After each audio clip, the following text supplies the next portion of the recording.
치과 아파서 오면 끝난 거라고. 네. 그렇죠. 진짜로 치과는 아파서 오면 거의 대부분 신경치료가 많이 들어가는 것 같아요. 그렇죠. 근데 왜 갑자기 막 300만 원 네. 치료를 해야 된다. 그래서 막 나는 스케일링 받으러 왔는데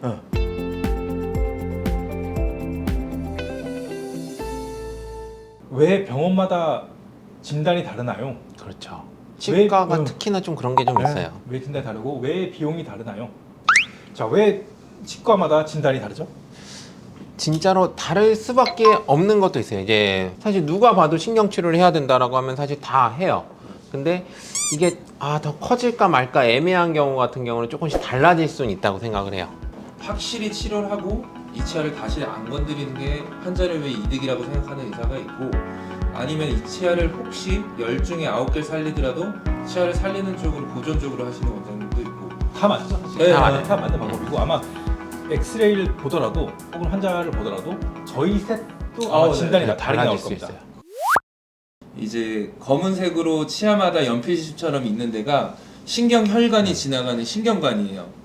나머지는 치아가 단단한 경조직이기 때문에 하얀색 쪽으로 보여야 되는데 치아에 검은색이 보인다, 신경관을 말고, 그 부분은 이제 충치라고 생각하시면은 얼추 맞죠? 맞죠? 네. 네. 네. 하얀 게 멀쩡한 거, 까만 게 뭔가 이상한 거, 이렇게 이제 처음부터 잡고 들어가면 될 것 같고. 제일 중요한 게 이제 충치가 있는 기준을 설명했잖아요.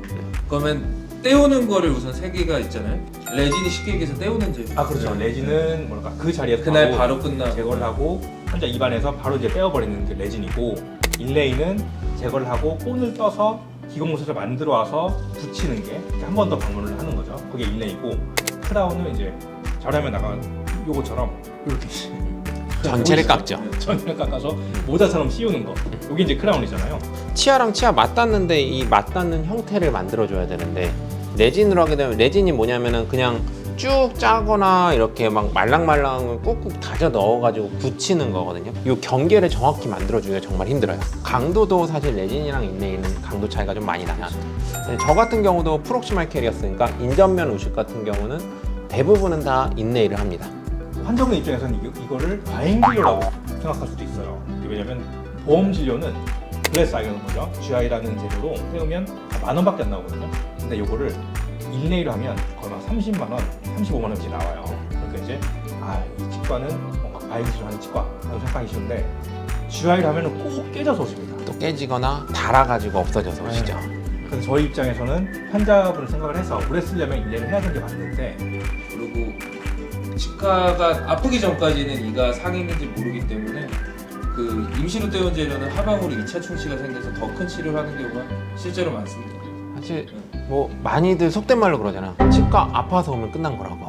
그렇죠. 진짜로 치과는 아파서 오면 거의 대부분 신경치료가 많이 들어가는 것 같아요. 치료할 게 너무 많네 근데 환자분 이렇게 입장도 해도 이해가 가요. 네, 왜냐면 이해 나는 가요. 괜찮거든. 나는 안 아픈데. 아프거든. 근데 왜 갑자기 막 300만 원 네. 치료를 해야 된다. 그래서 막 나는 스케일링 받으러 왔는데 근데 그럴 수가 있겠어요. 저는 이해합니다. 이해해요. 이해를 못하시나 봐요. 하지만 이해는 하지만 이해합니다. 말은 이거는, 해야죠. 네, 표면에 있는 충치들 있잖아요. 그렇죠. 이거는 환자들이 더 먼저 알고 오거든요. 그렇죠. 사실 저 같은 경우 그런 경우에 절반 이상이 착색이에요. 그렇죠. 10명 중에 9분은 보통 착색입니다. 스케일링 하면서 없애드릴게요. 충치가 있더라도, 실제로 착색이 아니고 충치가 있더라도 정지된 우식은 치료할 필요가 없습니다. 그래서 그거를 기준으로 우리가 파악하는 게, 그 치과 오면은 날카로운 거 있잖아요. 익스플로러로 막 이렇게 까닥까닥 긁어요. 네. 그래서 긁히는 게 진행되면 이거는 진행성이기 때문에 치료를 하고요. 자, 그러면 이제 환자분들이 궁금하실 거예요. 그러면 지금까지 알려준 게 없는데 어디를 가야 되냐? 저는 저를 납득시킬 수 있는 치과를 갈 겁니다. 비용이랑 상관없이.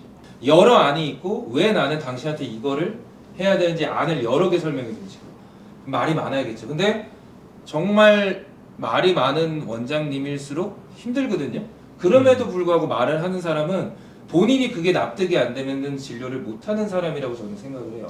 정답은 없네요. 저희끼리 얘기해봐도 정답은 그럼요. 없습니다. 의사마다 진단은 좀 다를 수 있다. 누가 옳고 틀리고, 누가 과잉 진료하고, 누가 양심 치과고, 뭐 이런 것보다는 사실 이제 나한테 맞는 치과를 잘 찾아서 한번 치료를 받아보시기 바라고요. 지금까지 치아저씨였고요. 감사합니다. 감사합니다.